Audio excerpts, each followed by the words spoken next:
सादर निवेदन है कि इस अवसर पर प्रेरक संबोधन से हम सभी का मार्गदर्शन करें। माननीय प्रधानमंत्री जी। उत्तर प्रदेश की राज्यपाल श्रीमती आनंदीबेन पटेल, मुख्यमंत्री श्रीमान योगी आदित्यनाथ जी, केंद्रीय रेल मंत्री भाई पीयूष गोयल जी, संसद में मेरे सभी सहयोगीगण, यूपी सरकार के मंत्रीगण, कार्यक्रम से जुड़े अन्य सभी वरिष्ठ महानुभाव, भाइयों और बहनों, आज का दिन भारतीय रेल के गौरवशाली अतीत को 21वीं सदी की नई पहचान देने वाला है। भारत और भारतीय रेल का सामर्थ्य बढ़ाने वाला है। आज आजादी के बाद का सबसे बड़ा और आधुनिक रेल इंफ्रास्ट्रक्चर प्रोजेक्ट धरातल पर उतरते हम देख रहे हैं। साथियों, आज जब खुर्जा भाऊपर फ्रेट कॉरिडोर रूट पर जब पहली मालगाड़ी दौड़ी तो उसमें नए भारत की, आत्मनिर्भर भारत की गूंज और गर्जना स्पष्ट सुनाई दी। प्रयागराज में ऑपरेशन कंट्रोल सेंटर भी नए भारत के नए सामर्थ्य का प्रतीक है। ये दुनिया के बेहतरीन और आधुनिक कंट्रोल सेंटर में से एक है और ये सुनकर किसी को भी गर्व होगा कि इसमें मैनेजमेंट और डेटा से जुड़ी जो टेक्नोलॉजी है वो भारत में ही तैयार की गई है। भारतीयों ने ही उसको तैयार किया है। भाइयों और बहनों, इंफ्रास्ट्रक्चर किसी भी राष्ट्र के सामर्थ्य का सबसे बड़ा स्रोत होता है। इंफ्रास्ट्रक्चर में भी कनेक्टिविटी राष्ट्र की नसें होती हैं, नाड़ियां होती हैं। जितनी बेहतर ये नसें होती हैं, उतना ही स्वास्थ्य और सामर्थ्यवान कोई राष्ट्र होता है। आज जब भारत दुनिया की बड़ी आर्थिक ताकत बनने के रास्ते पर की तरफ तेजी से आगे बढ़ रहा है, तब बेहतरीन कनेक्टिविटी देश की प्राथमिकता है। इसी सोच के साथ बीते 6 सालों से भारत में आधुनिक कनेक्टिविटी के हर पहलू पर फोकस के साथ काम किया जा रहा है। हाईवे हो, रेलवे हो, एयरवे हो, वाटरवे हो या फिर हाईवे, आर्थिक रफ्तार के लिए जरूरी इन पांचों पहियों को ताकत दी जा रही है, गति दी जा रही है। ईस्टर्न डेडिकेटेड फ्रेट कॉरिडोर, इसके एक बड़े सेक्शन का लोकार्पण भी इसी दिशा में बहुत बड़ा कदम है। साथियों, ये डेडिकेटेड फ्रेट कॉरिडोर, इनको अगर सामान्य बोलचाल की भाषा में कहें तो मालगाड़ियों के लिए बने विशेष ट्रैक हैं, विशेष व्यवस्थाएं हैं। इनकी जरूरत आखिर देश को क्यों पड़ी? हमारे खेत हो, उद्योग हो या फिर बाजार, ये सब माल ढुलाई पर निर्भर होते हैं। कहीं कोई फसल उगती है, उसको देश के अलग अलग हिस्सों में पहुंचाना पड़ता है। एक्सपोर्ट के लिए बंदरगाहों तक पहुंचाना पड़ता है। उसी तरह उद्योगों के लिए कहीं से कच्चा माल समंदर के रास्ते से आता है, उद्योग से बना माल बाजार तक पहुंचाना होता है, या फिर एक्सपोर्ट के लिए उसको फिर बंदरगाहों तक पहुंचाना पड़ता है। इस काम में सबसे बड़ा माध्यम हमेशा से ही रेलवे रही है। जैसे जैसे आबादी बढ़ी, अर्थव्यवस्था बढ़ी, तो माल ढुलाई के इस नेटवर्क पर दबाव भी बहुत बढ़ता गया। समस्या ये थी कि हमारे यहां यात्रियों की ट्रेनें और मालगाड़ियां दोनों एक ही पटरी पर चलती हैं। मालगाड़ी की गति धीमी होती है। ऐसे में मालगाड़ियों को रास्ता देने के लिए यात्री ट्रेनों को स्टेशन पर रोका जाता है। इससे पैसेंजर ट्रेन भी समय पर नहीं पहुंच पाती है और मालगाड़ी भी लेट हो जाती है। मालगाड़ी की गति जब धीमी होगी, जगह जगह रोक टोक होगी, तो जाहिर है ट्रांसपोर्टेशन की लागत ज्यादा होगी। इसका सीधा असर हमारे खेती, खनिज उत्पाद और औद्योगिक उत्पादों की कीमत पर पड़ता है। महंगे होने के कारण वो देश और विदेश के बाजारों में होने वाली स्पर्धा में टिक नहीं पाते हैं, हार जाते हैं। भाई और बहनों, इसी स्थिति को बदलने के लिए फ्रेट कॉरिडोर की योजना बनाई गई। शुरू में 2 डेडिकेटेड फ्रेट कॉरिडोर तैयार करने की योजना है। पूर्वी डेडिकेटेड फ्रेट कॉरिडोर पंजाब के औद्योगिक शहर लुधियाना को पश्चिम बंगाल के दानकुनी से जोड़ रहा है। सैकड़ों किलोमीटर लंबे इस रूट में कोयला खाने हैं, थर्मल पावर प्लांट है, औद्योगिक शहर है। इनके लिए फीडर मार्ग भी बनाए जा रहे हैं। वहीं पश्चिमी डेडिकेटेड फ्रेट कॉरिडोर महाराष्ट्र में जेएनपीटी को उत्तर प्रदेश के दादरी से जोड़ता है।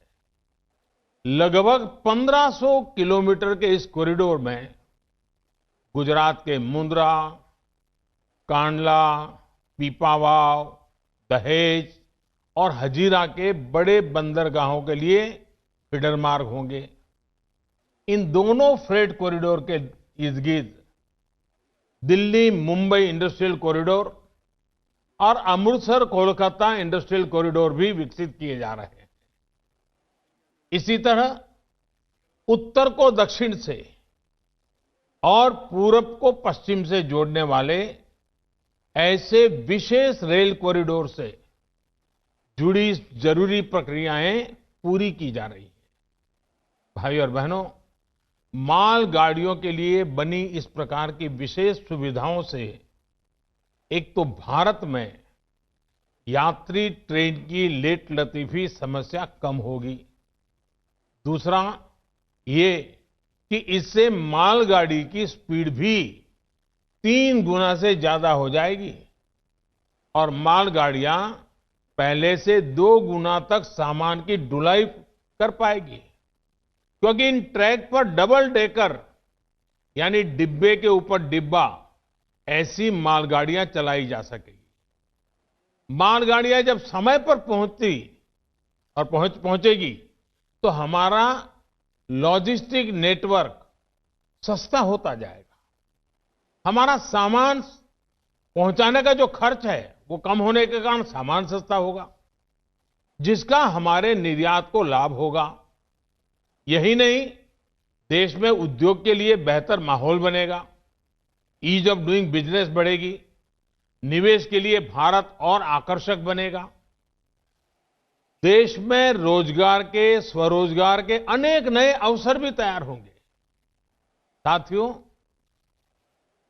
ये फ्रेट कॉरिडोर आत्मनिर्भर भारत के बहुत बड़े माध्यम बनेंगे।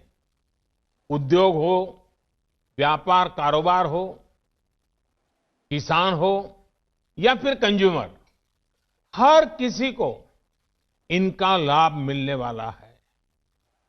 लुधियाना और वाराणसी का कपड़ा निर्माता हो या फिरोजपुर का किसान, अलीगढ़ का ताला निर्माता हो या राजस्थान का संगमरमर कारोबारी, मलिहाबाद का आम उत्पादक हो या कानपुर और आगरा का लेदर उद्योग, भदोही का कालीन उद्योग हो या फिर फरीदाबाद की कार इंडस्ट्री, हर किसी के लिए ये अवसर ही अवसर लेकर आया है।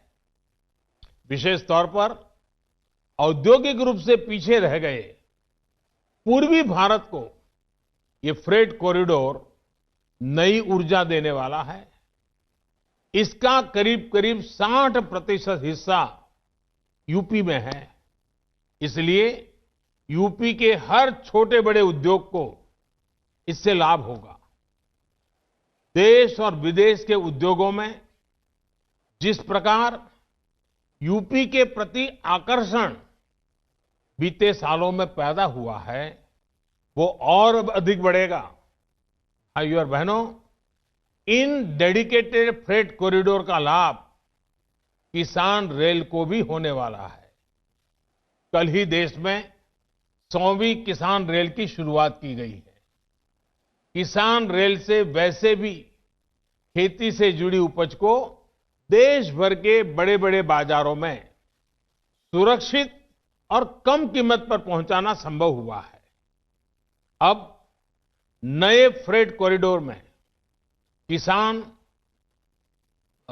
रेल और भी तेजी से अपने गंतव्य पर पहुंचेगी। उत्तर प्रदेश में भी किसान रेल से अनेक स्टेशन जुड़ चुके हैं और इनमें लगातार बढ़ोतरी की जा रही है। उत्तर प्रदेश के रेलवे स्टेशनों के पास भंडारण और कोल्ड स्टोरेज की कैपेसिटी की बढ़ाई जा रही है। यूपी के 45 माल गोदामों को आधुनिक सुविधाओं से युक्त किया गया है। इसके अलावा राज्य में 8 नए गुड्स शेड भी बनाए गए हैं। वहीं उत्तर प्रदेश में वाराणसी और गाजीपुर में 2 बड़े पेरिशेबल कार्गो सेंटर पहले ही किसानों को सेवा दे रहे हैं। इनमें बहुत ही कम दरों पर किसान फल, सब्जियां जैसी जल्दी खराब होने वाली अपनी उपज स्टोर कर सकते हैं। साथियों, जब इस प्रकार के इंफ्रास्ट्रक्चर से देश को इतना फायदा हो रहा है, तो सवाल ये भी उठता है कि आखिर इसमें इतनी देरी क्यों हुई? ये प्रोजेक्ट 2014 से पहले जो सरकार थी, उसकी कार्य संस्कृति का जीता जागता प्रमाण है। साल 2006 में इस प्रोजेक्ट को मंजूरी दी गई थी। उसके बाद ये सिर्फ कागजों और फाइलों में ही बनता रहा। केंद्र को राज्यों के साथ जिस गंभीरता से बातचीत करनी चाहिए थी, जिस अर्जेंसी से संवाद होना चाहिए था, वो किया ही नहीं गया। नतीजा ये हुआ कि काम अटक गया, लटक गया, भटक गया। स्थिति ये थी कि साल 2014 तक 1 किलोमीटर ट्रैक भी नहीं बिछा गया। 1 किलोमीटर भी नहीं। जो इसके लिए पैसा भी स्वीकृत हुआ था, वो सही तरीके से खर्च नहीं हो पाया। साथियों, 2014 में सरकार बनने के बाद इस प्रोजेक्ट के लिए फिर से फाइलों को खंगाला गया। अधिकारियों को नए सिरे से आगे बढ़ने के लिए कहा गया, तो बजट करीब करीब 11 गुना यानी 45,000 करोड़ रुपए से अधिक बढ़ गया। प्रगति की बैठकों में मैंने खुद इसकी मॉनिटरिंग की, इससे जुड़े स्टेक होल्डर से संवाद किया, समीक्षा की। केंद्र सरकार ने राज्य सरकारों से भी संपर्क बढ़ाया, उन्हें प्रेरित, प्रोत्साहित किया। हम नई टेक्नोलॉजी भी लाए। इसी का परिणाम है कि करीब 1100 किलोमीटर का काम अगले कुछ महीनों में पूरा हो जाएगा। सोचिए, 8 साल में एक भी किलोमीटर नहीं और 6-7 साल में 1100 किलोमीटर। भाइयों और बहनों, इंफ्रास्ट्रक्चर पर राजनीतिक उदासीनता का नुकसान सिर्फ फ्रेट कॉरिडोर को ही नहीं उठाना पड़ा है, पूरे रेलवे से जुड़ा सिस्टम ही इसका बहुत बड़ा भुक्तभोगी रहा है। पहले फोकस ट्रेनों की संख्या बढ़ाने पर रहता था ताकि चुनाव में उसका लाभ मिल सके, लेकिन जिस पटरियों पर ट्रेन को चलाना था उन पर निवेश ही नहीं किया जाता था। रेल नेटवर्क के आधुनिकीकरण को लेकर वो गंभीरता ही नहीं थी। हमारी ट्रेनों की स्पीड बहुत कम थी और पूरा नेटवर्क जानलेवा मानव रहित फाटकों से भरा हुआ था। साथियों, हमने 2014 के बाद इस कार्यशैली को बदला, इस सोच को बदला। अलग से रेल बजट की व्यवस्था को खत्म करते हुए हमने ऐलान करके भूल जाने वाली राजनीति को बदला। हमने रेल ट्रैक पर निवेश किया, रेलवे नेटवर्क को हजारों मानव रहित फाटकों से मुक्त किया, रेलवे ट्रैक को तेज गति से चलने वाली ट्रेनों के लिए तैयार किया, रेलवे नेटवर्क के चौड़ीकरण और बिजलीकरण दोनों पर फोकस किया। आज वंदे भारत एक्सप्रेस जैसी सेमी हाई स्पीड ट्रेन भी चल रही है और भारतीय रेल पहले से कहीं अधिक सुरक्षित भी हुई है। साथियों, बीते सालों में रेलवे में हर स्तर पर रिफॉर्म्स किए गए हैं।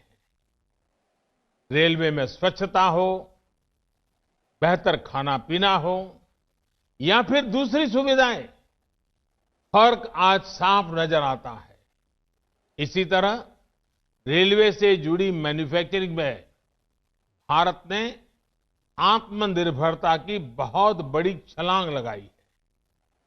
भारत आधुनिक ट्रेनों का निर्माण अब अपने लिए भी कर रहा है और निर्यात भी कर रहा है।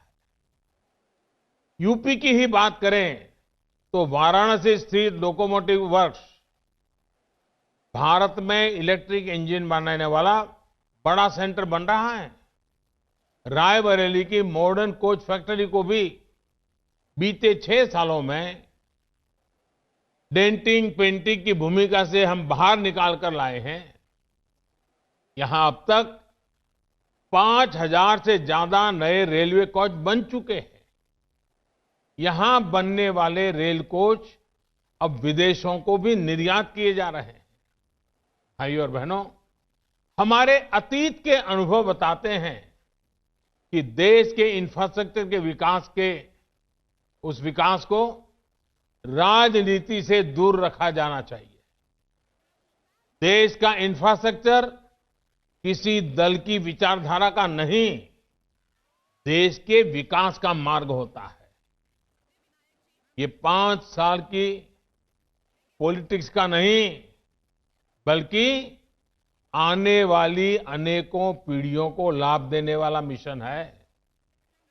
राजनीतिक दलों को अगर स्पर्धा करनी ही है तो इंफ्रास्ट्रक्चर की क्वालिटी में स्पर्धा हो, स्पीड में स्पर्धा हो, स्केल को लेकर के स्पर्धा हो। मैं यहां एक और मानसिकता का भी जिक्र करना जरूरी समझता हूं, जो अक्सर हम प्रदर्शनों और आंदोलनों के दौरान देखते हैं। ये मानसिकता देश के इंफ्रास्ट्रक्चर को, देश की संपत्ति को नुकसान पहुंचाने की है। हमें याद रखना चाहिए कि इंफ्रास्ट्रक्चर, ये संपत्ति किसी नेता की, किसी दल की, किसी सरकार की नहीं है। ये संपत्ति देश की है, ये संपत्ति आपकी है, देश के नागरिकों की है। हमारे हर गरीब का, हर करदाता का, मध्यम वर्ग का, समाज के हर वर्ग का इसके पीछे पसीना लगा हुआ है, उसका पैसा लगा हुआ है। गरीब ने अपने पेट काट करके पैसा दिया है, तब सब बनता है। इसको लगने वाली हर चोट देश के गरीब, देश के सामान्य जन को चोट है। इसलिए अपना लोकतांत्रिक अधिकार जताते हुए हमें अपने राष्ट्रीय दायित्व को भी नहीं भूलना चाहिए। साथियों, जिस रेलवे को अक्सर निशाना बनाया जाता है, वो किस सेवा भाव से मुश्किल परिस्थितियों में भी देश के काम आती है, ये कोरोना काल में दिखा है। मुश्किल में फंसे श्रमिकों को अपने गांव तक पहुंचाना हो, दवा और राशन को देश के कोने कोने तक ले जाना हो, या फिर चलते फिरते कोरोना अस्पताल जैसी सुविधा देना हो, रेलवे के पूरे नेटवर्क का, सभी कर्मचारियों का ये सेवा भाव देश हमेशा याद रखेगा। यही नहीं, इस मुश्किल समय में रेलवे ने बाहर से गांव लौटे श्रमिक साथियों के लिए 1 लाख से ज्यादा दिनों का रोजगार भी सृजित किया है। मुझे विश्वास है कि सेवा, सद्भाव और राष्ट्र की समृद्धि के लिए एक निष्ठ प्रयासों का ये मिशन अनवरत चलता रहेगा। एक बार फिर यूपी सहित देश के तमाम राज्यों को फ्रेट कॉरिडोर की नई सुविधा के लिए अनेक अनेक शुभकामनाएं देता हूं और रेलवे के सभी साथियों को भी शुभकामनाएं देने के साथ साथ उनसे भी आग्रह करूंगा कि इस फ्रेट कॉरिडोर का आगे का काम भी हमें तेज गति से चलाना है। 2014 के बाद जो गति हम लाए थे, आने वाले दिनों में उससे भी ज्यादा गति लानी है। इसलिए मेरे रेलवे के सारे साथी जरूर देश की आशा अपेक्षा पूरी करेंगे। इस विश्वास के साथ आप